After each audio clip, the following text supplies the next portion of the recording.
सत साहिब सतगुरुदेव की जय। बंदी छोड़ कबीर साहिब जी की जय। बंदी छोड़ गरीबदास जी महाराज जी की जय। स्वामी राम देवानंद जी गुरु महाराज जी की जय हो।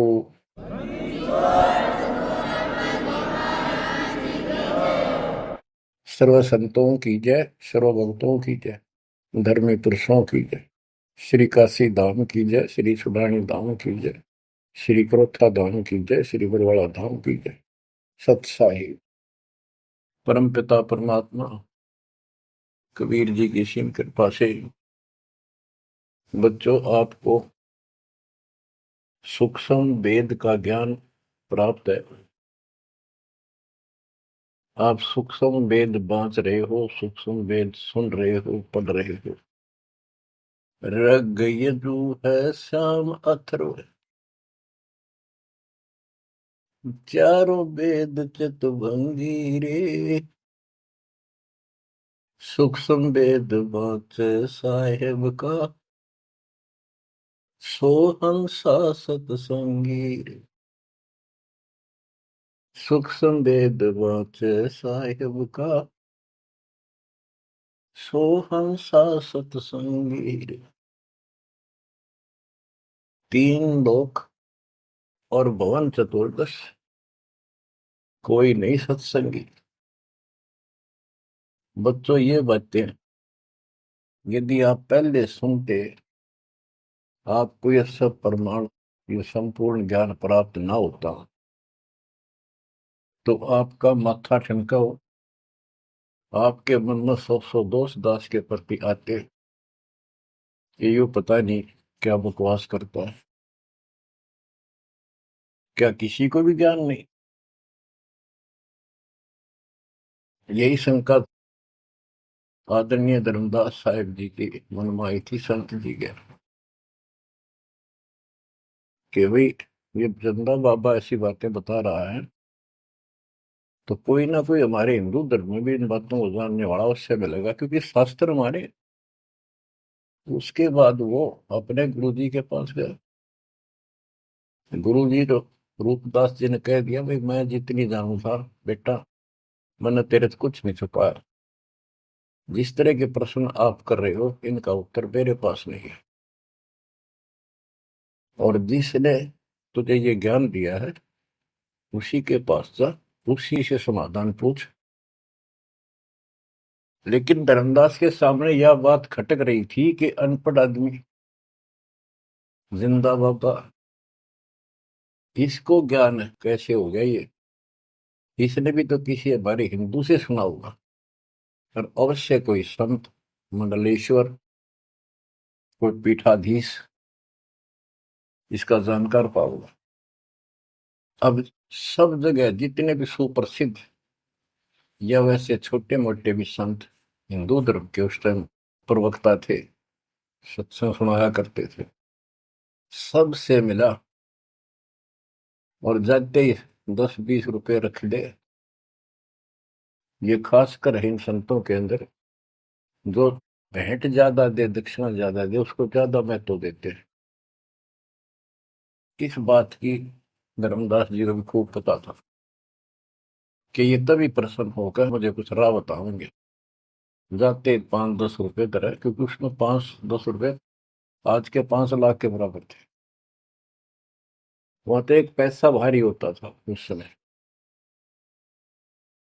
सबसे प्रसन्न कर लिए, किसी के पास इस तरह बात नहीं थी। श्री कृष्ण विष्णु भगवान है, सारी सृष्टि के रचनहार है, इनके कोई माता पिता नहीं, ये आपो आप है, स्वर्ग से ऊपर कोई स्थान नहीं। आखिर में हार के, थक के और कति बुरी तरह रोए कि अब के बनाए। परमात्मा फिर भी उसको, जब वो धक्के खा के आ रहा था, एक अन्य हिंदू साधु के रूप में एक पेड़ के नीचे बैठ गया नदी के किनारे। 5-7 भगत और बैठे थे उसके पास। जिज्ञासु वैसे ही बाबा भी चलता फिरता था।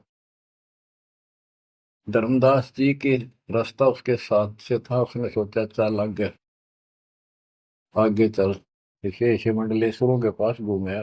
साधु का रूप दाता ने बड़ा रखा था। फिर मालिक की प्रेरणा अपने बच्चे को लेना था सर।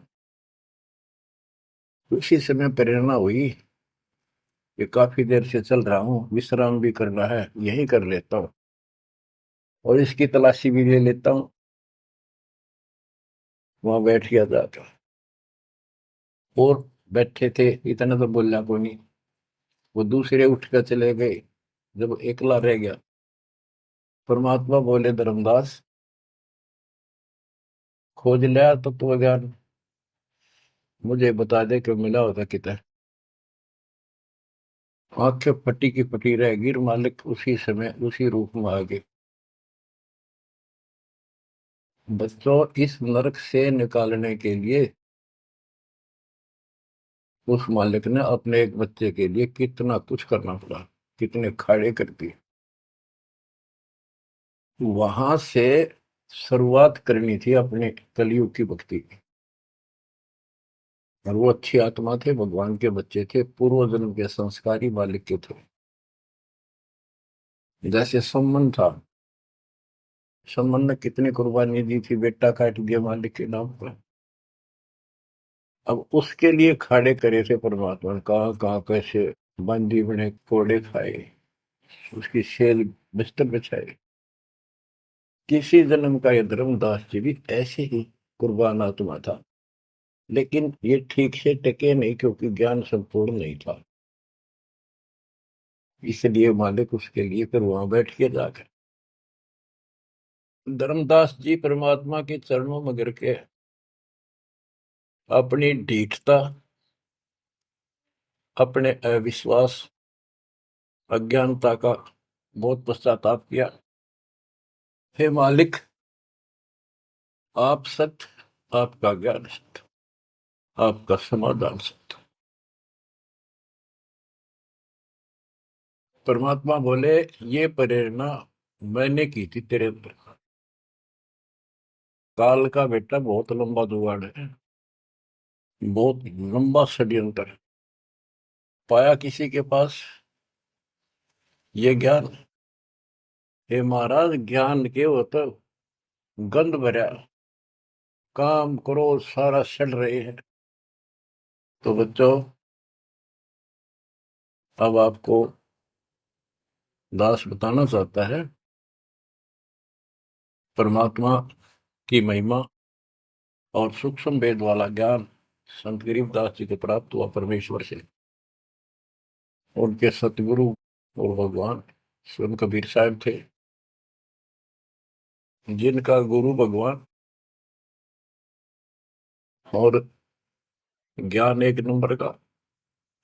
तो उस पर हमने विश्वास करना चाहिए, लेकिन विश्वास करने के लिए कुछ आधार होता है। हिंदू धर्म के लिए गीता और वेद, 18 पुराण, ये आधार है कि ये अध्यात्म के मूल ग्रंथ है। उन मूल ग्रंथों से आपको परमात्मा की वाणी सिद्ध कर दी। ऋग यजु है साम अथर्व, चारों वेद चित भंगी रे, सूक्ष्म वेद वाचे साहेब का, सोहन सा सतसंगी रे। तीन लोक और भवन चतुर्दश, कोई नहीं सत्संगी। क्यों? क्योंकि उनके पास ये तत्व ज्ञान नहीं। बच्चों, यजुर्वेद अध्याय 40 मंत्र 10 में यही कहा है, कोई तो भगवान को साकार कहता है, रामकृष्ण रूप में, अवतार रूप में आने वाला। अन्य कहते हैं वो कभी साकार होता ही नहीं, वो तो निराकार है। परमात्मा साकार है या निराकार है, किस स्थिति में आता है, वो कैसे लीला करता है, इसकी जानकारी किस तत्वदर्शी संतों से पूछो। गीता अध्याय 4 श्लोक 34 में और 32 में स्पष्ट भी कर दिया कि जो तत्व ज्ञान होता है वो परमात्मा अपने मुख कमल से आकर बोलता है। ऋग्वेद मंडल नंबर 9 सूक्त 94 और मंत्र नंबर 2 में कहा कि वो परमात्मा कवियों की तरह आचरण करता हुआ घूमता फिरता है। ऋग्वेद मंडल नंबर 9 सूक्त नंबर 95 के मंत्र नंबर 1 में परमात्मा भक्ति की प्रेरणा अपने मुख कमल से वाणी बोल के करता है और भक्ति के मूल मंत्रों का गूढ़ रहस्यों का जानकारी का ज्ञान वही बताता है। गीता अध्याय 4 श्लोक 34 में कहा कि उस तत्व ज्ञान को जो स्वयं मालिक बोलता है कवियों की तरह काव्यान चौपाइयों में श्लोकों में और शब्दों के माध्यम से वो तत्व ज्ञान है, उसको किसी तत्वदर्शी संत से पूछो। बच्चों, न वेदों में तत्व ज्ञान, गीता वेदों का सारांश है, उसी का छोटा रूप है। तो इनको ज्ञान, इनमें ज्ञान नहीं है, वो तत्वदर्शी संत से पूछो। वो तत्वदर्शी संत की पहचान श्रीमद् भगवत गीता अध्याय नंबर 15 श्लोक 1 में बताया है कि ऊपर को मूल, ये तो मूल मालिक सारी सृष्टि का रचने वाला समझो, संसार रूपी वृक्ष है जिसकी ऊपर को जड़ है और नीचे को 3 गुण रूपी शाखा है। इसके सभी विभागों को जो बता देगा स वेदविद, वो वेद के तात्पर्य को ठीक से जानने वाला है, यानी वो तत्वदर्शी संत है। धर्मदास जी और गरीबदास जी के सतगुरु ने बताया, कबीर अक्सर पुरुष एक पेड़ जो जमीन से बाहर दिखाई देता उसको पेड़ बोलते हैं, पेड़ा, तना। गरीब अक्सर पुरुष एक पेड़ है, निरंजन व कीटार और तीनों देवा शाखा है, ये पातुल संसार। फिर तपस कर दिया कबीर, एक के साध्य सब सदर, सब साध्य सबदा, माली सींचे मूल को, फल फूल अगा। सभी पार्ट्स ऑफ द ट्री, वृक्ष के सभी विभाग बता दिए कि तना अक्षर पुरुष है, डाल ये क्षर पुरुष है, क्षर पुरुष, और तीनों देव रजगुण ब्रह्मा सत्पुरुष विष्णु उत्तम गुण शिव जी रूपी शाखाएं और पात रूप संसार। तो बच्चों, फिर साथ में ये समाधान भी कर दिया कि एक का साध्य सब सद है, यानी मूल को पूजो, उसको इष्ट रूप में मानो, उसके बाद अपने अनुष्ठान करो, साधना करो। जो आपको प्रथम मंत्र दिया जाता है उसमें प्रथम और लास्ट वाले मंत्र को छोड़कर सारे इन्हीं शाखाओं वाले मंत्र है। और गीता अध्याय 3 श्लोक 10 से लेकर 15 तक ये स्पष्ट किया है कि शास्त्र अनुकूल धार्मिक अनुष्ठान यज्ञ करने से वो सही भक्ति मानी जाती है। इन यज्ञों के द्वारा इन देवताओं को बढ़ाओ, ये यज्ञ से बड़े हुए देवता तुम्हें बिना मांगे ही सब कुछ देते रहेंगे। और उस परम अक्षर पूर्ण परमात्मा को इष्ट रूप में प्रतिष्ठित करके फिर सारे धार्मिक अनुष्ठान करो। कहते हैं सब प्राणियों की उत्पत्ति अन्न से होती है, अन्न वर्षा से होता है। वर्षा शास्त्र विहित, शास्त्र में प्रमाणित धर्म कर्म यज्ञ करने से होती है। और कर्म लगाए ब्रह्म ने, क्योंकि सबके लोक माए तक काम करके खाना पड़ा, सतलोक में कोई काम नहीं था, बैठा सब फ्री मिला था। जैसे आप सतलोक आश्रमों में जाते हो, आपको सारा बना बनाया मिल रहा है, हर खाओ और भक्ति करो, सत्संग सुनो और आ जाओ। फिर बताया है कि सभी प्राणियों की उत्पत्ति अन्न से होती है, अन्न वर्षा से होता है। वर्षा शास्त्र विहित, शास्त्रों के अनुसार किए गए अनुष्ठानों से होती है, यज्ञ से होती है। और यज्ञ शास्त्र अनुकूल कर्मों से होती है। कर्म लगाए ब्रह्म ने, ब्रह्म की उत्पत्ति हुई अक्षर पुरुष से, और अक्षर पुरुष यानी अक्षर का अर्थ यहाँ पर अविनाशी है। और जहां पर प्रकरण होता है एक से अधिक, अक्सर कारक के विनाशी होता है, लेकिन सरपुरुष अक्षर पुरुष, सरपुरुष ब्रह्म है, ये काल है 21 ब्रह्मांड का स्वामी, अक्षर पुरुष 7वें ब्रह्मांड का स्वामी। और फिर परम अक्षर ब्रह्म क्यों कहा, परम अक्षर पुरुष, कि वो सब का मालिक वो है। तो इस प्रकार आध्यात्मिक ज्ञान को समझना है और उस परम अक्षर ब्रह्म को योगों में प्रतिष्ठित करके सारे अनुष्ठान करने चाहिए, तब सफलता हो। कबीर साहब ने बताया, कबीर एक कैसा दे सब सदे, सब साध्य समझा, माली सींचे मूल को बुलागा। पुण्यात्माओं, इससे सिद्ध हो गया कि किसी के पास भी वेदों से हटकर ज्ञान नहीं था, और वेदों में वो ज्ञान है ही नहीं जिसकी हमें जरूरत थी। इसलिए क्या रहा, अब इसके ऊपर चलेगा सत्संग शेष, संत गरीबदास जी की अमर वाणी, अथ कथनी बिना करनी का होगा। इसमें से कुछ वाणी सुनाएगा दास। जैसे आपको बताया गया कि काशी विद्यापीठ पढ़ ब्राह्मण आते थे, उनको विद्वान माना जाता था, उनकी दुकान बढ़िया चला करती थी यहाँ भोले समाज में। तो गरीबदास जी उस पढ़ाई के बारे में कहते हैं जो वो पढ़ा करते हैं, केवल लोगों को ठगने के लिए। गरीब पढ़ना गुणना चातुरी, यह तो बात सुगम, सत सुकृत और बंदगी, यह है बात अगम। के गीता वेद पुराण पढ़े लिए, चतुरता दिखा दी, बड़े बड़े लेक्चर झाड़ दिए, ये तो बहुत आसान है। लेकिन सत सुकृत, सच्ची भक्ति, सच्चे अच्छे कर्म और भक्ति, सच्ची भक्ति, बंदगी, प्रणाम, बंदगी के अंदर वजह सारा कुछ आ जाता है, भक्ति भी आ जाती है, मंत्र भी आ जाते हैं, प्रणाम भी आता है। कई बार विशेष तौर पर बंदगी प्रणाम को बोलते हैं, बंदगी प्रार्थना भी कही जाती है। फिर बताते हैं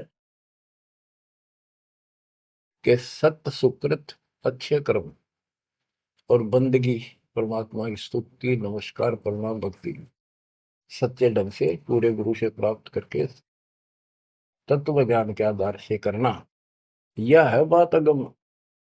ये ऊंची बात है, आगे की है, बहुत सबसे आगे की, सबसे श्रेष्ठ। गरीब पढ़ना गुणना रोग है, उलझे दुनिया माही, 52 अक्षर में बंद रहे, आगे की सुध नाही। संस्कृत भाषा के 52 अक्षर बताए, इसको इसलिए सिद्धार्थ कहते हैं, तो संस्कृत से सीमित है, इन ग्रंथों तक सीमित है, इनमें वो ज्ञान है नहीं। ये उलझे दुनिया में, ये लक्ष्य 84 के चक्कर में रह गए।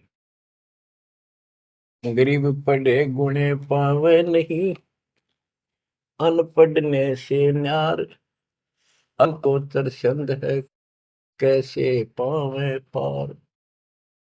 कहते पढ़े गुणे पावे नहीं, अनपढ़ने से न्यार, यानी जो चतुरता दिखाने के लिए पढ़ते हैं वो कभी नहीं परमात्मा प्राप्त कर सकते, ना वो ज्ञान मिले।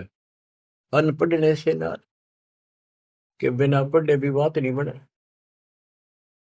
अब जैसे आप अक्षर ज्ञान प्राप्त कर रहे हो, आप भले ही अपनी रोजी रोटी के लिए कर रहे हो, लेकिन अब इस पढ़ने से आपको अपने मूल ग्रंथ समझ में आ जाएंगे।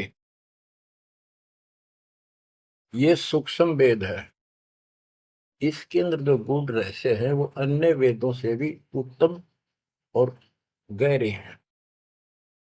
इसमें कह दिया पढ़े गुणे पावे नहीं, यह पढ़ाई है वो तो मूर्ख बनाने की। अनपढ़ने से ना, जो नहीं पढ़े वो भी दूर रहेंगे। हमारे को अक्षर ज्ञान नहीं था, इसलिए हम इन चतुर लोगों की बातों में फंसे रहे। गरीब वेद कथें चित चूक है, मन में मान मरोड़, कहने मात्र के तो पंडिता, ये होते के डोर। कि इन वेदों के पढ़ने मात्र से कुछ भी हासिल नहीं होना, क्योंकि वो ज्ञान है ही नहीं जी। अपने को जरूरत है मोक्ष प्राप्त हो, और वो ज्ञान मालिक प्रत्येक युग में आकर बोलते हैं, पर कदर नहीं बनी। गरीब वेद कथे चित चूक है, मन में मान मरोड़, अहंकार, और कहने मात्र के तो पंडित है, ये हुआ दिल्ली के ढोल के 84 लाख योनियों में जाएंगे। अब जैसे एक बहुत ही अच्छा उदाहरण दिया संत गरीबदास जी ने, बच्चों ये गाना बजाना समय के अनुसार शब्द भी सुनाए जाते हैं, और ये कड़वी गोली भी खिलाई जाएंगी, तब ये रोग कटेगा। सारा ट्रीटमेंट कंप्लीट करना पड़ता है। अब ध्यान से सुनो। पुराने समय में तिलों से तेल निकाला जाता था। वो व्यक्ति जो काम ये करते थे उनको तेली बोलते थे। वो एक कोल्लू लगाते थे। वो कोल्लू एक मशीन होती है, जिसमें 3 4 गिरारी सी होती, मोटी मोटी भारी भारी, और उसके ऊपर एक ऐसा पात्र लगा होता है जिसमें नीचे सुराख होता है, और उसमें सरसों डाल दी, तिल डाल दिए, वो धीरे धीरे नीचे जाता रहता। कोल्लू चलता है, एक लंबा लकड़, कम से कम भी 15 20 फुट लंबा। उस कोल्लू को चलाने के लिए एक लंबा लकड़ फंसा के, और उस लकड़ को पाट बोलो उसमें, लाठ पाट, उसको बैल से चलाया जाता था। और वो बैल उस लकड़ की जितनी लंबाई होती है उसके में ही सर्कल में घूमना होता था उसको। वो सर्कल होता था, उसके एक सर्कल में घूमता था, सेम कति फिक्स्ड होता था उसका डायमीटर। उसी परिधि में वो बैल घूमता रहता था, और उधर से कोल्लू चलने से तेल निकलता। उस कोल्लू को चलाने के लिए एक बैल का प्रयोग किया जाता था। वो उस लकड़ लंबे लठ, 15 20 फुट 25 फुट लंबे लठ के एंड पे, लास्ट में एक कुंडा डाल कर उसमें रस्सा बांध कर, और उस बैल के दोनों तरफ कंधे से बांध दिए जाते थे रस्से, और उसको चलाया जाता था। तब वो कोल्लू घूमता था, और उसमें डाले हुए सरसों या तिल, उनका तेल निकलकर बाहर आता था। वो तेली कहलाता था, और उसको खींचने वाला तेली का बैल का है। उस बैल के आंखों पर पट्टी बांध दिया करते थे, और एक आदमी उसके पीछे होकर 2 3 बार उसका लठ मारता जोर के, और वो बहुत तेज चलता। तो फिर उसको ये भय हो जाता कि लठाड़ा तेरे पीछे पीछे है। वो अपने आप स्पीड में रहता था, और इस तरह वो कोल्लू सारा दिन चलता था। बीच में थोड़ी बहुत देर पानी पिला दिया, चारा खिला दिया, फिर जोड़ दिया जाता। तो उसका केवल सीमित दायरा था, उससे 12 कदम भी नहीं जा सकता था वो। अब इसके ऊपर ये कुछ वाणियां आपको समझाने के लिए बताना पड़ा। इतना गजब का ज्ञान दिया इसमें, 100 का 100 सत्य है। गरीब वेद कथे चित चूक है, मन में मान मरोड़, कहने मात्र के तो पिंडता, ये हो तेली के डो।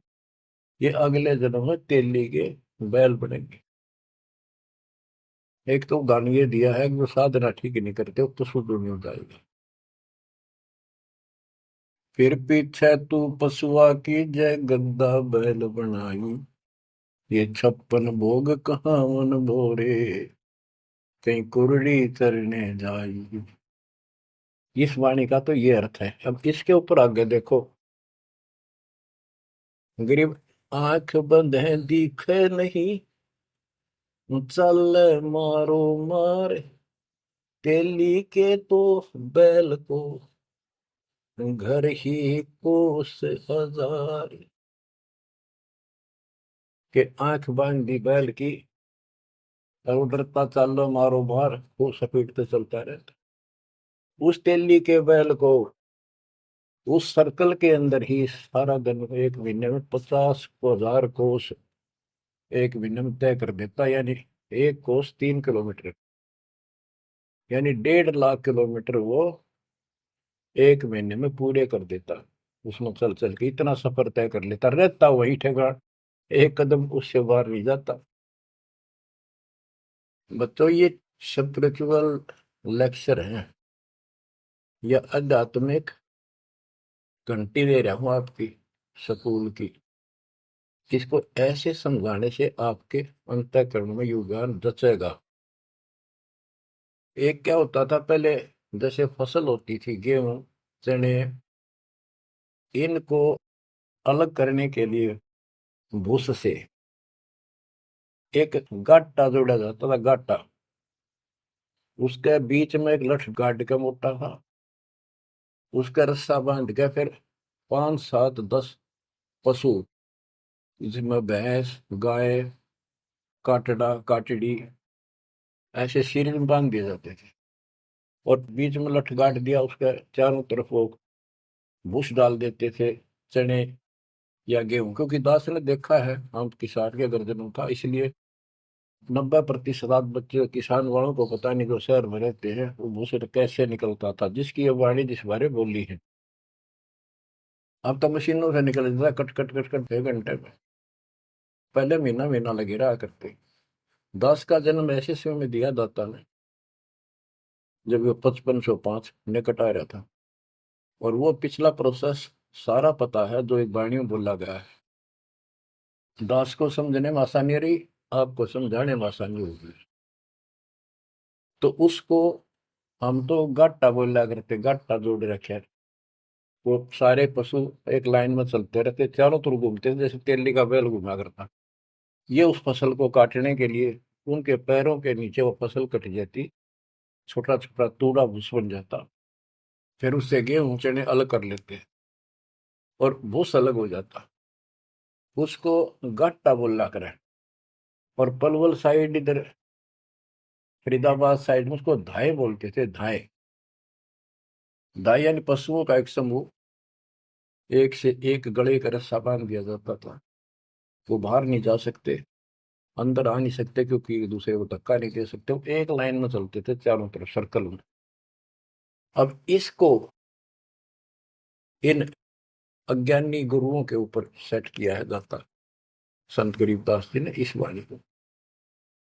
गरीब दाएं जुड़ी अज्ञान की, गह घाटा ठोर, एक पेड़ चाले नहीं, काट बड़ी बड़ी खोर।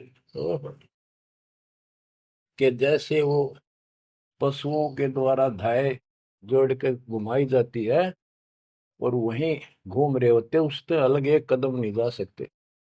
तो जितने भी ये संत हैं, इन्होंने अपने अपने चेले बांध रखे, अपने अज्ञान वाले लटके।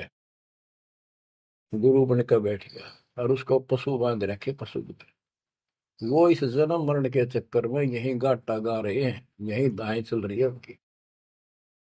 एक पेड़ चाले नहीं, और कड है बड़ी बड़ी खोर। खोर मैंने बड़े बड़े कदम रखे, तेजी से चलना, पाथे डंडे लगे होंगे। तो ये सारे जितने भी चेले हैं, उनके जितने गुरु हैं, उनके जितने शिष्य हैं, उनको तो धाए बताई, ये गाटा। और इस जन्म मरण के चक्कर को एक ये सर्कल बताया कि इसी में ये घूम रहे हैं, एक कदम इस तरह बाहर नहीं जा पाए। जाना सतलोक है।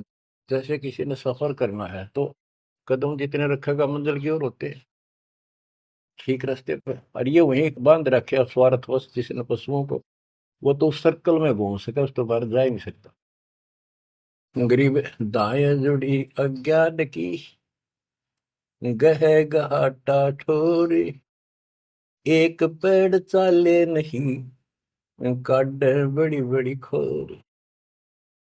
गरीबदास जी ने कहा है, कोई है रे परले पार का, जो भेद कहे झनकार का, वारई गोरख वारई दत्त। यानी ये सब वार ध्रुव प्रहलाद अर्थ, वार ही सारे, ब्रह्मा भी वार, ये भी वार, सारे ब्रह्मा विष्णु महेश यहीं पर, दुर्वासा वार, ये गह गाटा ठोर। गरीब चार वेद सट शास्त्र, पढ़े 18 पुराण, सतगुरु पूरा मिला नहीं, पंडित हो सी समान। ओह, कबीर साहब कहते हैं, गुरु बिन काहू न पाया ज्ञाना, जो तो था वो छड़े किसाना। गुरु बिन वेद पढ़े जो प्राणी, समझे अनुसार रहे ज्ञानी। बच्चों, एक तो होती है मान बढ़ाई, अहंकार, और एक सच्चाई जो होती है वह मान बढ़ाई नहीं कहलाती। जैसे दास कह रहा है, और जब आपको भी समझ आ गई है, स्पष्ट हो गया, आपको पता लग गया है कि गुरु बिन वेद पढ़े जो प्राणी, समझे ना सार रहे अज्ञात। वेद पढ़े पर वेद न जाने, ये वाचे पुराण 18, और पत्थर की पूजा करे। भूल गए सब जनारा, श्राद्ध निकलवाओ, पितर पुजवाओ। क्या इन्हें वेद पढ़े, क्या इनको गुरु मिला? जय सतगुरु की संगत करते, ये सकल कर्म कट जाए। ये कोई झंझट नहीं करना पड़ता। अमरपुरी पर आसन होते सतलोक में, जहाँ कोई कष्ट नहीं, जहाँ दुख ना चाहे। तो दास ये कहे कि या तो भगवान कबीर साहब मेरे गुरु भगवान और गरीबदास, और चौथा दास, इनके अतिरिक्त, वर्तमान में दास के अतिरिक्त विश्व में किसी के पास ना वेद ज्ञान, ना गीता ज्ञान, ना कुरान और बाइबल ज्ञान, किसी को किसी प्रकार का ठीक ज्ञान नहीं। इसको कोई कहे यह मान बढ़ाई करता है, उसकी अपनी समझ है, अपनी सोच है, लेकिन यह 100% सच्चाई है। जैसे 2000 के नोट पर, या 1000 के नोट पर, 500 के नोट पर यह लिखा है कि मैं धारक को 500 रुपए देने का वायदा करता हूं, तो क्या उसने मान बढ़ाई कर रखी है कि ये नोट अपनी बढ़ाई करता है, छाती पे लिखवा रहा है? वो सच्चाई है, वो लिखना भी जरूरी है। तो दास को ये बताना भी आवश्यक है कि दास के अतिरिक्त विश्व में किसी के पास ज्यादा तम ज्ञान नहीं है। ना वेद ज्ञान ठीक है, ना गीता ज्ञान ठीक है, ना पुराणों को जानते, ना पुराण वाले कुरान को ठीक से सुनते, नहीं बाइबल वाले बाइबल को ठीक से।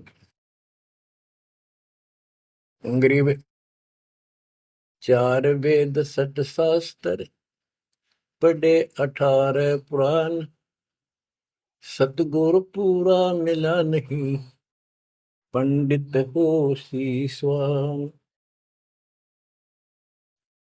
गरीब चार वेद सट शास्त्र, पढ़े 18 बोध, कसम बांझ के होते है, पर बेटा नाही गोद। एक अजब गजब उदाहरण दिया है कि इन 4 वेद और 18 पुराणों को पढ़ने से तो ऐसी दशा है, ये दिखे पंडित गुरु शिष्य दोनों हैं, गुरु भी हैं, उनके शिष्यों की कमी नहीं, लेकिन बांझ स्त्री का संतान नहीं होती, उसका पति भी होता है। इसी प्रकार इनके गुरु भी है, ये शिष्य भी है, इनमें भक्ति रूपी लाल बनेगा नहीं। बच्चों, एक एक बात टके का ही नहीं सकता, लाख टके की है, अरब टके की। गरीब भावे 100 करोड़ गीता पढ़ो, 100 करोड़ भागवत, बिना सतनाम व्यर्थ है, बचे काल न मौत। गरीब घर अग्नि में डाल कर, पंडित कर है होम, सुर वासना जात है, क्या करत है होम। गिरिव सुमरण सेवा बंद की, सब कोई जानत खूब। बिन सतगुर क्यों पाइए, कबीर से महबूब। ओए होए। के ये पंडित लोग हवन करते हैं, इसका क्या लाभ है कि देवताओं तक इसकी वासना जाती है, स्मेल, गुड स्मेल जाती है, और जिसके वश होकर वो हमें यहाँ राहत देते हैं। तो ये तो हमें सिर्फ हमारी इस भक्ति में एक सहयोगी है, एक आइटम है हवन यज्ञ। हमने पांचों करनी पड़ेंगी तब ज्यादा लाभ होता है। किसी रोग का ट्रीटमेंट पूरा ही करने से बात होती है। गरीब सुमन सेवा बंदगी, सब कोई जानत खूब। भग भक्ति भी करनी चाहिए, सुमन भी करना चाहिए। पर कहते बिन सतगुरु क्यों पाइए, ओए, सतगुरु के बिना कैसे मिलेगा वो कबीर से महबूब। वो भगवान कबीर से ऐसे प्रिया, तुम फिर ये भगवान हमारे कैसे पाओगे। ये दूसरे संत बनावटी इतने गजब के हो जाएंगे, क्या बात। सिर पर उस्तरा करा लिया, माथे पर 3 तिलक, माला 4-5 डाल ली, लाल भगवा वस्त्र धारण कर लिए, और बैठ जाते हैं कतिया करके। गरीबदास जी कहते हैं, गरीब कोरा कलश कुम्हार का, ऊपर चित्र अनूप, वस्तु नीति समझ है जैसे जलवन को। ऊपर तूंडा साध का, अंतर रख्या खो।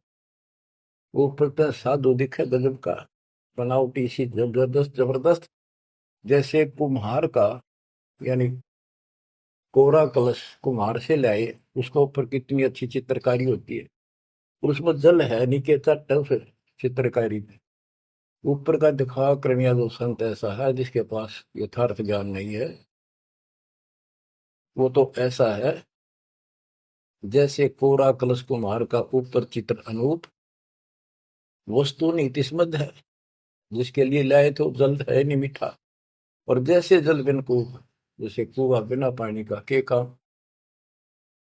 गिरी पांचों मुद्रा पिंड में, अग बुद्र शरीर, 52 गंग है, खेवट जहां कबीर। कहते ये शरीर, स्थूल शरीर में 5 मुद्रा है, उन्मनी खेचरी भूतरी चाचरी आदि। और इससे आगे बदर शरीर है, सूक्ष्म शरीर और है। कहते उससे पार करने के लिए सतगुरु कबीर साहब का सच्चा गुरु मिलेगा जो बात बनेगी। गरीब नाम सार है निर्मला, सार नाम ये निर्मल है, पाक नूर निर्वाण, दास गरीब कबीर को भक्ति दी है दान। बच्चों, ये अमृत वचन है, बहुत गूढ़ और गहरे है, और आपके लिए जैसे गीता उंगलियां पर उठवा दी, वेदों का सार निकाल के आपके समझ रख दिया। छोटे छोटे बच्चे समझ रहे इस बात को, जो तीसरी चौथी कक्षा में पढ़ रहे, और जो इन काशी विद्यापीठ में पढ़ने वालों के आज तक समझ नहीं आई। तो who is Guru, who is सतगुरु, और हु इज गॉड, ये आप अच्छी तरह समझ चुके हो बच्चों। परमात्मा आपको इतना दृढ़ कर दे, जैसे सम्मन ने की और सेऊ थे। आप इतने दृढ़ हो जाओ, गरीब महिमा की जय संत की, तन मन धन सब दे, सिर मांगे टाला नहीं, मोर ध्वज लग ले। यानी ऐसी परिस्थिति परमात्मा के प्रति, किसी परिस्थिति ऐसी आ जाती है तो मालिक से दूर नहीं हो, कितनी ही कठिन परिस्थितियों से गुजरना पड़े। आज हम थोड़े से कष्ट को देखकर भगवान से दूर हो गए, फिर अगले जन्म में क्या होगा। फिर पीछे तू पशुआ की जय, गद्दा बैल बनाई, ये 56 भोग कहाँ मन भोरे, कहीं कुरड़ी तरने जाई। आज कोई ना कोई बहाना काल कर देगा सत्संग से उठने का, आलस कर देगा, कोई काम अड़ा देगा, या वैसे आत्मा किसी पाप के कारण रोगी हो जाती है तो अरुचि बन जाती है सत्संग सुनने में या सुमरण करने में, दान की इच्छा समाप्त होती चली जाती है, सेवा में रुचि नहीं रहती। तो उस समय के लिए ये याद रखो, आज हम मानव हैं, अपनी मर्जी से कितने आलस कर लें और कितने भगवान से दूर हो जाए, स्वतंत्र है। और कल को गधे बन गए, बैल बन गए, नाक में नाथ गल जाएगी, या 2.5 मन का कमर के ऊपर एक थैला होगा गधे के, तो आलस तो उसमें भी होगा। मन तो यही है। कई कहते हैं मेरे से नहीं होती सेवा, चलो कोई बात नहीं, सेवा तो करनी चाहिए, सेवा से दूर नहीं होना चाहिए। तो मन तो वहां भी दुखी करेगा, गधा अपने पास से भी सोचेगा कि पटक दूं बोरे ने, घेर दूं, डाल दूं। एक आदि पर गधा ऐसा भी कर देता है, फिर उस पर ज्यादा भार लादा जाता है और लठ भी पड़ते हैं, फिर वो सीधा चलता है। इसलिए इस मन पापी को आत्मा यही समझा छोड़ डाले, दाता से दूर ना हो। इस संसार में सुख नाम की चीज नहीं है। यदि सुख होगा, या जो नकली सुख भी अगर चाहिए तुम्हें यहाँ का, तो इस दाता के चरणों में मिलेगा, रहोगे तो मिलेगा।